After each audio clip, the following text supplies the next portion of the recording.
Global summit success ను BRS నేతలు తట్టుకోలేకపోతున్నారని విమర్శించారు మంత్రి కోమటిరెడ్డి వెంకటరెడ్డి. పార్లమెంట్ అసెంబ్లీ ఎన్నికల్లో చావు దెబ్బ పడిందన్నారు. రేవంత్ రెడ్డి 10 ఏళ్లు సీఎంగా ఉంటాడనడంలో తప్పేం లేదన్నారు. హైదరాబాద్ గ్లోబల్ సమ్మిట్ లో పాల్గొన్నారు కోమటిరెడ్డి. ఐటీలో బెంగళూరును మించి ముందుకు వెళ్తున్నామన్నారు. 20 ఏళ్ల విజన్ తో సర్కారు ముందుకెళ్తుందన్నారు కోమటిరెడ్డి. మిస్టర్ కేసీఆర్ రెండోసారి ముఖ్యమంత్రి 3 నెలల పార్లమెంట్ ఎలక్షన్ జరిగితే నామినేషన్ వేసి 5 రూపాయలు ఖర్చు పెట్టకుండా నేను రేవంత్ రెడ్డి ఉత్తమ్ కుమార్ రెడ్డి 3 పార్లమెంట్ సీట్లు గెలిచినాం. That is the party. Congress అంటే అది. బీఆర్ఎస్ 10 ఏళ్ళ అధికారం ఉన్నా ఒక్క సీటు గెలవలేదంటే పార్టీ ఉన్నట్ట? మీ ఉద్దేశంలో పార్టీ ఉందని మీరు అనుకుంటున్నా?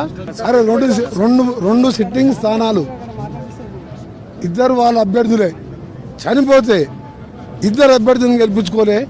బీఆర్ఎస్ ఎక్కడిది? నేను ఆ రోజు చెప్పిన పార్టీ మార్చడం కేసీఆర్, నీ పార్టీ లేదు. కేసీఆర్, బీఆర్ఎస్, టీఆర్ఎస్ అనేది గతం.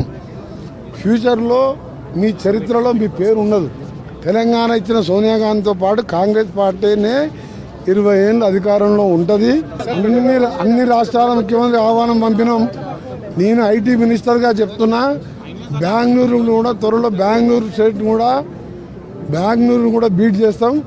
నేను చంద్రబాబు నాయుడు గారిని కలిసినప్పుడు దాదాపు 1:40 నిమిషాలు ఇద్దరం కూర్చొని డిస్కస్ చేసినామంటే ఆయన హైదరాబాద్ మా గ్లోబల్ సమ్మిట్ మీద ఎంత ఇంట్రెస్ట్ ఉందో మీరు అర్థం చేసుకోవాలి. కేసీఆర్ అసెంబ్లీకి వస్తున్నాడు, ఆరోగ్యం బాగాలేనప్పుడు ఎట్లా చెప్తాం మనం?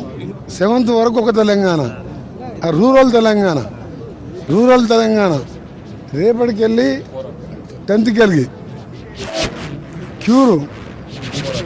కోర్ అర్బన్ తర్వాత ఆ తర్వాత అగ్రికల్చర్ ఎట్లా మారుతుందో మీరు చూస్తారు.